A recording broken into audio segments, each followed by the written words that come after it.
Yo quisiera que leyéramos, los que tengáis la Biblia por ahí, ya sea en ordenador o en papel.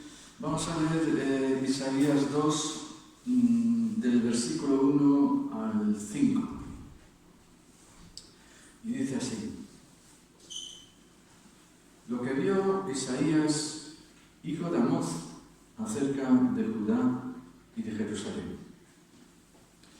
Acontecerá en el postrero de los tiempos que será confirmado el monte de la casa del Señor como cabeza de los montes, y será exaltado sobre los collados, y correrán a él todas las naciones. Y vendrán muchos pueblos y dirán: venid, subamos al monte del Señor, a la casa del Dios de Jacob, y nos enseñará sus caminos, y caminaremos por sus sendas. Porque de Sión saldrá la ley, y de Jerusalén la palabra del Señor. Y juzgará entre las naciones, y reprenderá a muchos pueblos. Y volverán sus espadas en rejas de arado, y sus lanzas en hoces. No alzará espada nación contra nación, ni se adiestrarán más para la guerra. Venid, oh casa de Jacob, y caminaremos a la luz del Señor. Desde lo que hoy quisiera hablar, quisiera titularlo Isaías 2, del 1 al 5, una promesa sorprendente. Repito, Isaías 2, del 1 al 5, una promesa sorprendente. Empieza el versículo 2 hablando de que será exaltado la casa del Señor como cabeza de los montes.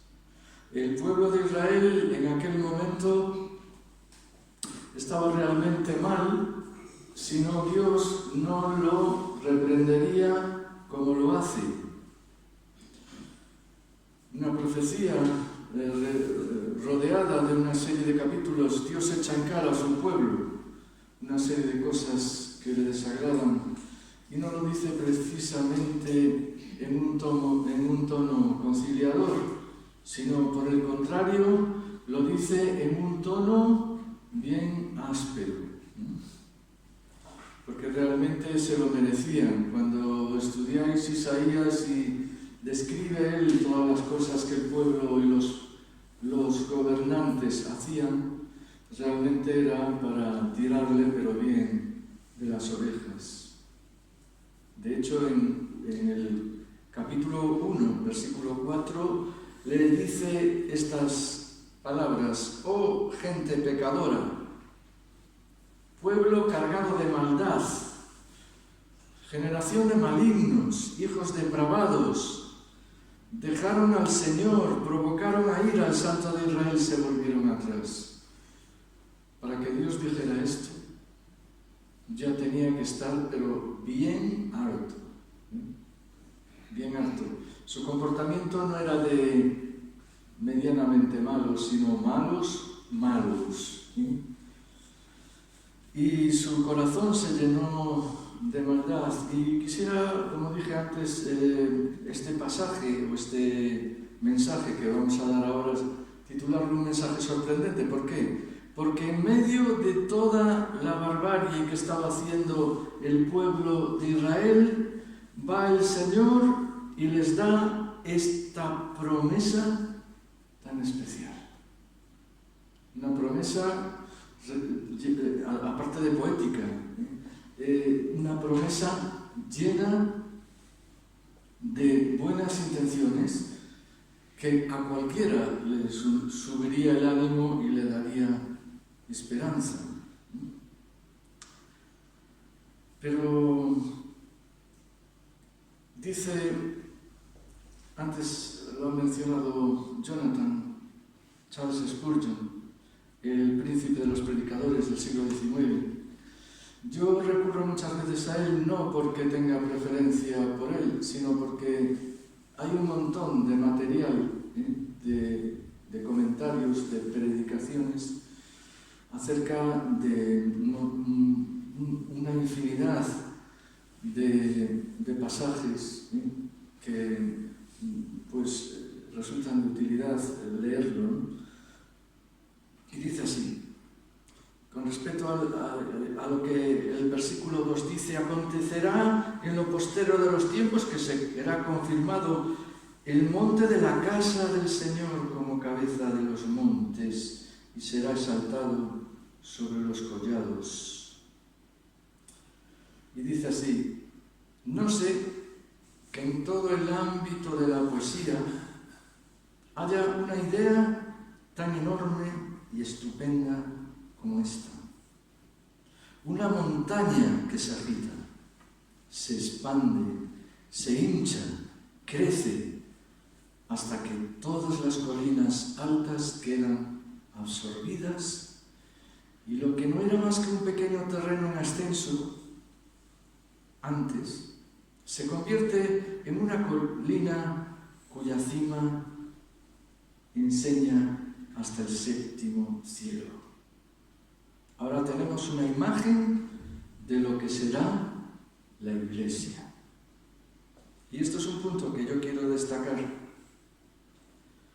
Fijaos que aquí dice que la casa del Señor será exaltada y mostrada como cabeza de las naciones. En el momento en que Dios dijo esto, Israel estaba menospreciado y estaba a punto o sometido a un montón de naciones que estaban alrededor, mucho más poderosas que él. Será exaltado el monte de la casa del Señor como cabeza de los montes. Para ellos era imposible esto. En aquel momento era imposible. ¿Y cuántas veces Dios nos da una promesa imposible en medio de un tiempo pues muy desagradable? Esto es una gran esperanza que tenemos. Y en Miqueas 4, 1 al 3 el mensaje es el mismo. Fijémonos que Miqueas era contemporáneo de Isaías, solo que Miqueas le predicó a Samaria, también le predicó a Jerusalén como Isaías, le predicó a Samaria, es decir, en aquel momento Samaria era el reino del norte del pueblo de Dios. Mientras que Isaías le predica a Judá, que es la zona sur. Y hay quien dice, bueno, no se sabe si se copió uno a otro, si Isaías copió a Miqueas o Miqueas copió a Isaías. ¿Qué más da? El caso es que Dios no es poderoso para revelar a la vez a dos personas que están en distinto sitio. No es poderoso para predicar, para revelarles lo mismo. Con esto, ¿qué quería decir Dios? Mira, tened esperanza a pesar de todo, porque va a venir un buen tiempo. La decadencia de Jerusalén era evidente. Un pueblo, como dije, marginado y en aquel momento muy vulnerable. Sin embargo, Dios les da este mensaje de gran esperanza. Y aquí dice, la casa del Señor será confirmada como cabeza de los montes. En realidad no es que la casa del Señor sea confirmada como cabeza de los montes, sino el mismo Dios será exaltado como cabeza de los montes. De aquella un monte era el sitio privilegiado más alto a donde se iba a adorar, y aquí nos habla de que va a ser cabeza de los montes. Será exaltado sobre los collados, es decir, no la Iglesia, sino en realidad sino el mismo Dios. Amén. Acontecerá en lo postrero de los tiempos. En realidad, esta profecía nos habla un poco o mucho del milenio, esa época futura que todavía no se ha vivido, en la cual Dios, Jesús, reinará durante 1000 años de una forma totalmente distinta a lo que hoy se concibe la tierra. Será algo completamente diferente. Pero volvamos al Señor. Qué asombroso es el Señor, con su amor eterno, a un pueblo que le estaba traicionando, al mismo tiempo le da una salida y una esperanza. Señala, dice, en lo postrero de los tiempos, es decir, en los tiempos casi apocalípticos, podemos decir. Pero dentro de, sin querer tergiversar la palabra, dentro de la Escritura tiene que haber una flexibilidad, ¿no? Fijémonos que antes, cuando hablaba de este predicador famoso que nos hablaba de este pasaje, decía, tenemos una imagen de lo que será la Iglesia. Lo que será la Iglesia, un poco ya se ha cumplido, como veremos después. Porque en el Nuevo Testamento, lo postrero de los tiempos se refiere eso a lo apocalíptico, pero también es una declaración de que el reino de Dios se ha empezado ya a asomar. De hecho, Jesús nos trajo el reino de Dios con una visión completamente nueva. Fue a partir de Pentecostés, como sabéis, que Jesús abrió el camino para que todas las naciones pudieran recibirle. Fue predicado aquel día entre multitudes de gentes de toda nación y, digamos, condición. Desde un principio, el pueblo de Dios recibió mensajes de que en el futuro Dios se iba a abrir a todas las naciones. Para ellos eran tremendamente celosos de lo suyo. Los judíos, a un judío no le hablaras de que una nación extranjera se iba a convertir a Dios, porque para él eso era imposible. Dios era algo exclusivo de ellos. Sin embargo, Dios, desde que le dio la promesa a Abraham, le dijo: Abraham, serán benditas en ti, ¿qué dice? Todas las familias de la tierra. Ya Dios empezaba a decir: mira, que voy a abrir el camino para que todas las familias de la tierra puedan conocer a Dios. A veces nosotros también nos cerramos, ¿verdad? Nos cerramos un poco a que, bueno, somos un poco los portadores de la Biblia, los demás están equivocados y nosotros somos los mejores y los únicos. Sin embargo, no es cierto. Dios en Jesús rompió las barreras que separaban a los judíos de los gentiles. En Efesios 2:14 nos dice, porque está hablando el apóstol Pablo, porque Él, quien, Jesús, es nuestra paz, que de ambos pueblos hizo uno, derribando la pared intermedia de separación. Por eso dice: y vendrán muchos pueblos, en el versículo 3, y dirán: venid y subamos al monte del Señor, a la casa del Dios de Jacob, y nos enseñará sus caminos. caminos y caminaremos por sus sendas. Porque de Sión, es decir, del pueblo de Dios, saldrá la ley, y de Jerusalén la palabra del Señor. Da la bienvenida a gente de todas las naciones. Esto, repito, para un judío tenía que ser un rompedero de cabeza y al mismo tiempo algo que le rompía totalmente los esquemas. Y vendrán muchos pueblos, dice Dios, y dirán: venid, subamos al monte del Señor. Enfatiza que Dios quiere a los pueblos todos. Que Dios, en realidad, aunque eligió al pueblo judío en un principio, Dios no es un Dios exclusivo de nadie. Dios quiere extenderse a todo el mundo. Y gente de todos los países ya se ha cumplido.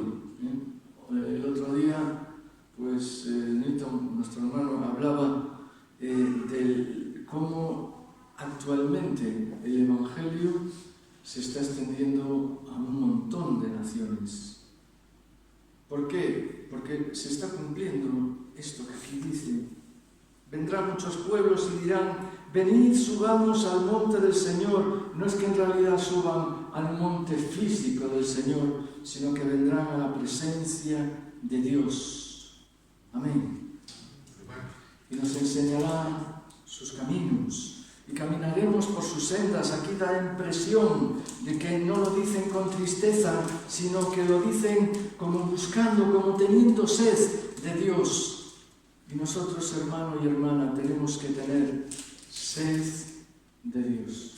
Yo no sé cómo, hay que intentarlo, si es necesario. Pero tenemos que tener sed de Dios. Todos, quien más, quien menos, pasa periodos en que parece que no tienes sed de Dios. Parece que estás cansado y que no quieres ya saber nada de Dios. No que no quieras saber, pero que bueno, ya buscaré a Dios en su momento. Pero aquí no, aquí dice con entusiasmo: venid, subamos al monte del Señor. ¿Por qué? Porque como aquí dice, nos enseñará sus caminos, caminaremos por sus sendas. Y habla también de la ley, la palabra del Señor también.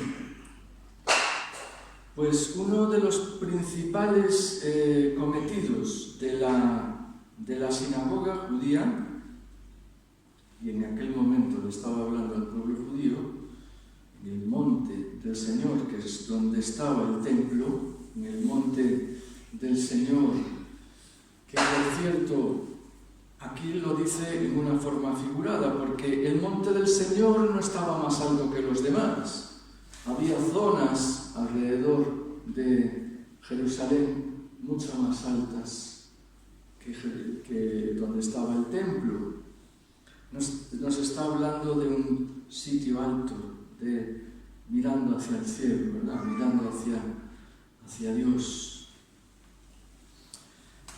Repito que una de las funciones principales de la sinagoga era enseñar, pero también predicar. Es un poco diferente enseñar.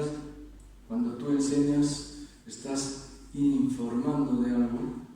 Pero cuando predicas, estás exhortando y diciendo cosas para que las personas reaccionen y se vuelvan hacia Dios. El ministerio de enseñanza es importante, pero también lo es el de la predicación. Es un poco diferente. No es lo mismo enseñar que predicar.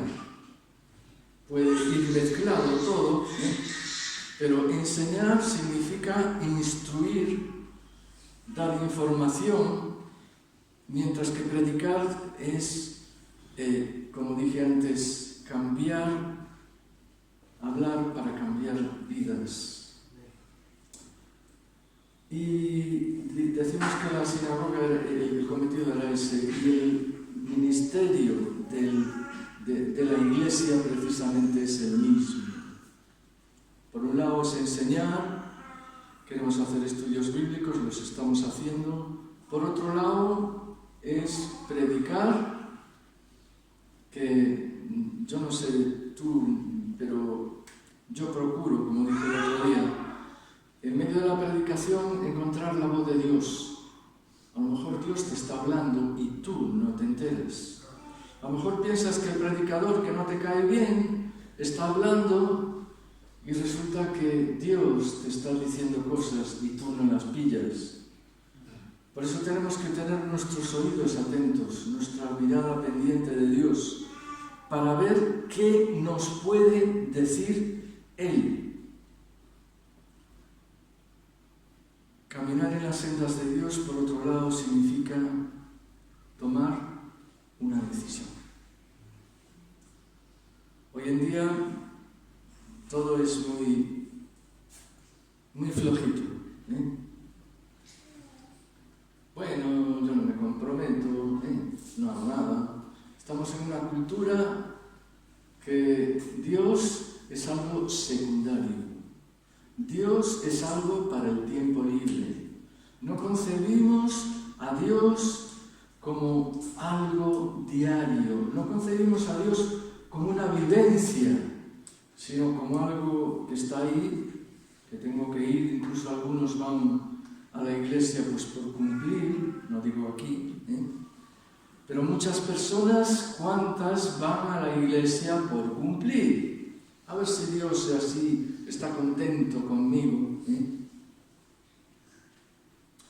Del pueblo de Dios sale la ley bien entendida, la ley entendida como algo a lo que hay que mirar, como un objetivo, no como algo impuesto. La palabra del Señor significa, como antes se dijo, que Dios está en medio de la palabra. No es la palabra aislada, un libro cualquiera. Dios está en medio de la palabra. La palabra es Dios, en realidad, hablando. Y así tenemos que tomarlo. Como consecuencia, vendrán muchos pueblos y dirán: venid, subamos al monte del Señor. Se me movió todo esto. Subamos al monte del Señor. Un poco, muchos pueblos, como decíamos antes. La palabra que empieza en un núcleo, que era Jerusalén, sigue Judea, Samaria, hasta lo último de la tierra. Dios desea que su pueblo también salga, se extienda. Y por último, casi acabando, en Isaías 4 nos dice que juzgará ¿quién? Dios, entre las gentes, y reprenderá a muchos pueblos. Sin duda alguna, Dios es un juez, es un Dios de amor, pero también es un juez. Y Él va a juzgar lo que es recto en medio de las naciones. Y nos dice: y volverán sus espadas en rejas de arado y sus lanzas en hoces. Nos dice el versículo 4, nos continúa diciendo: yo me pregunto cuánta paz hay en nuestra vida. ¿Es la Iglesia un territorio de paz? ¿O es un territorio de disputas? En 1 Corintios nos habla de cosas que hacía la Iglesia de aquel tiempo, que había auténticas disputas. Viva la paz, viva el seguir la paz de Dios. Hoy en día, desgraciadamente, no siempre hay paz en las iglesias. No hay paz entre los individuos. Desgraciadamente no la hay. Pero también podemos decir con gozo y con paz, decir que son la minoría. Que hay unos cuantos que, no quieren la paz, pero nosotros sí queremos la paz. No un pacifismo malentendido, no un esfuerzo humano, sino la paz que transmite al estar cerca de Dios. Volverán sus espadas en rejas de arado, es decir, en algo útil, en algo que da vida, sembrar, arar el fruto de la tierra, y sus lanzas serán transformadas en hoces. Si realmente el pueblo de Dios tuviera ese concepto de paz, no habría guerras, ni el mundo estaría tan necesitado de paz como está en la actualidad. Ya no necesitaríamos en el mundo, me estoy refiriendo ahora, ametralladoras, aunque hay palabras que son auténticas ametralladoras, palabras que hacen daño, palabras que nos hieren. Necesitamos transformar las ametralladoras en paz. Amén. Si realmente toda la humanidad siguiera a Jesús, como aquí dice, pues no harían falta ni lanzas, ni espadas, ni se alzaría nación contra nación, ni se adiestraría nadie más para la guerra. Hay los traficantes de armas. Se irían a la porra. Y se hacen esfuerzos humanos en todos los años, el Día de la Paz, el 30 de enero, el Día Escolar de la Paz. Y bien, me parece muy bien. Es un día estupendo, formidable. Pero al día siguiente ves a los niños peleando en el recreo. Ves a veces personas peleando.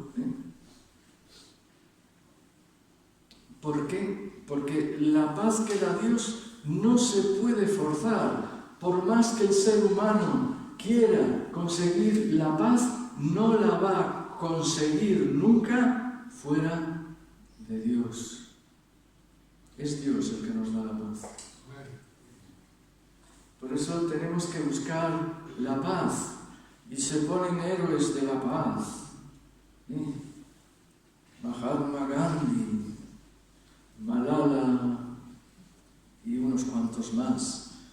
Martin Luther King, que por cierto era evangélico y bautista además. Artífices de la paz, pero ¿cuánto dura esa paz?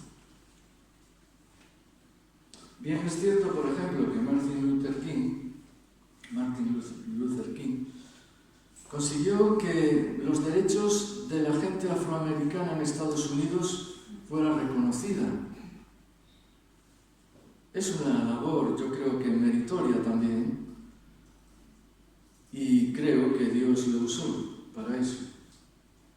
Pero de ahí a que sea un héroe de la paz, creo que hay un trecho. Nunca ponen de héroe de la paz a Jesús. Y mira que Jesús se esforzó, ¿no?, por traer paz. Por lo tanto, nosotros tenemos que acercarnos a Dios para que haya paz en nuestro corazón. Si no, no la va a haber nunca.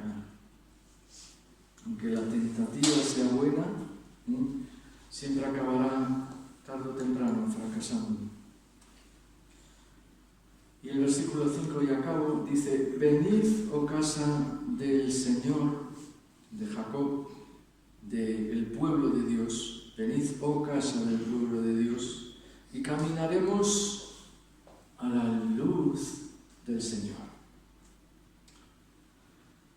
Esto implica que en aquel momento el pueblo de Dios no estaba siguiendo la luz de Dios. Y esperaba a Dios que diera fruto, como dice más adelante, cuando habla de la parábola de la viña.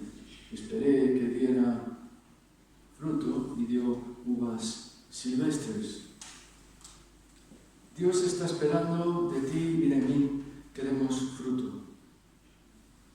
Dios está esperando que de ti y de mí que haya una decisión por Él, una decisión por servirle, una decisión por seguirle. Y acabo aquí. Y quiero resumir que aunque este pasaje en el que nos hemos centrado, por cierto, bien precioso, me propuse aprendérmelo de memoria todo entero, pues este pasaje tan chulo es una profecía flexible. Por un lado se refiere al milenio, porque de momento las lanzas no han sido transformadas en hoces, ni la espada ha sido transformada en arado. En cuanto nos convertimos, yo creo que esto sí cambia. Cambiamos la espada, o queremos cambiarla, y queremos cambiar la lanza. Porque tenemos que ser buscadores de la paz. Dice, bienaventurados los que buscan la paz, o los pacificadores, porque ellos serán llamados, ¿qué? Hijos de Dios. Por lo tanto, la paz tiene que estar en nuestro corazón como actitud hacia los demás y como actitud dentro de nosotros. Y aunque esta profecía, como decía antes, puede ser relativa al milenio, también vemos que el cumplimiento se inició en Pentecostés y que todos los elementos que aquí vemos la Iglesia los tiene hoy en día. Y quiero dar un mensaje de esperanza. Dios en realidad es el que lo quiere dar, yo no. Porque Dios lo que promete era imposible en aquella época. Dios lo que promete lo cumple. Es que ahora estoy así y esto es imposible. Bueno, si Dios te ha prometido en fe que tú vas a experimentar esa situación, Dios lo va a hacer. Que Dios, segundo, Dios debe de ser exaltado entre su pueblo. En último término, entre todas las naciones y pueblos. Venimos a la Iglesia con el propósito de exaltar a Dios, pero también en nuestro trabajo queremos exaltar a Dios. En nuestra vida familiar queremos exaltar a Dios.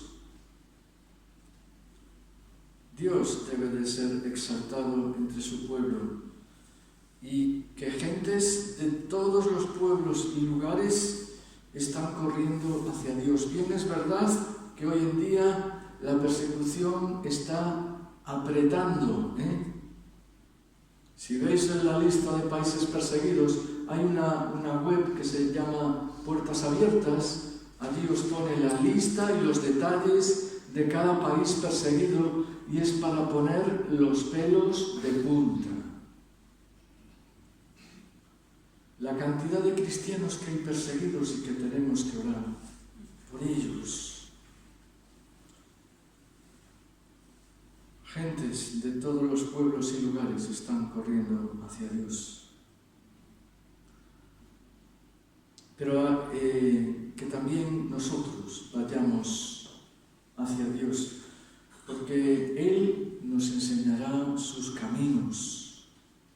Debemos acudir a la Iglesia para recibir enseñanza de Dios y también a través de la predicación ser exhortados, animados para andar en los caminos de Dios.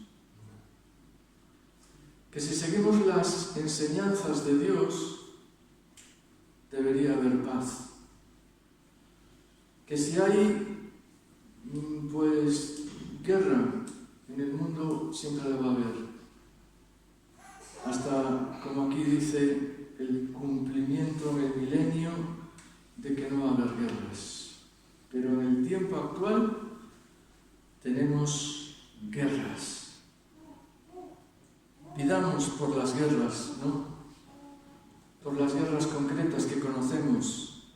Pidamos también por las personas que han sufrido en Turquía, en Siria, en Ecuador y ahora en Perú, un temblor de menos intensidad, pero yo no sé el alcance que puede tener. Pero la tierra se está convulsionando. Tenemos que orar por esas personas que han perdido a sus familiares para que Dios les dé consuelo. Por la desobediencia de unos cuantos no hay paz. Nosotros no nos preocupa en el sentido de que haya ellos.